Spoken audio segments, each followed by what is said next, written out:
আজকের সংবাদপত্রগুলোতে প্রকাশিত সংবাদের মধ্যে সবচেয়ে গুরুত্বপূর্ণ খবর হলো মানবতাবিরোধী অপরাধের বিষয়ে শেখ হাসিনার বিরুদ্ধে আন্তর্জাতিক অপরাধ ট্রাইব্যুনাল যে প্রতিবেদন জমা দিয়েছে সেটি। পাশাপাশি আরও একটি খবর গুরুত্ব পেয়েছে, সেটি হচ্ছে যে নির্বাচন কমিশন থেকে আওয়ামী লীগের নিবন্ধন স্থগিত করা। এর আগে সরকার আওয়ামী লীগের সকল রাজনৈতিক কর্মকাণ্ড নিষিদ্ধ করে। যতদিন পর্যন্ত এই দলটির বিচার কাজ সম্পন্ন না হবে ততদিন পর্যন্ত এই কার্যক্রম বন্ধ রাখার সিদ্ধান্ত নেওয়া হয়।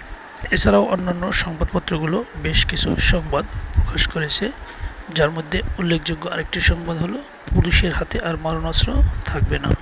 এছাড়াও সিভিল সার্জনেরা ঢাকায় প্রধান উপদেষ্টার সাথে যে মিটিং করেছেন সেখানে তারা ভ্রাম্যমাণ আদালত পরিচালনার ক্ষমতা দাবি করেছেন।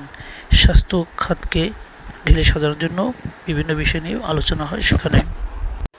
পাশাপাশি আরও কিছু গুরুত্বপূর্ণ সংবাদ প্রকাশ করেছে দেশের গুরুত্বপূর্ণ সংবাদ মাধ্যমগুলো।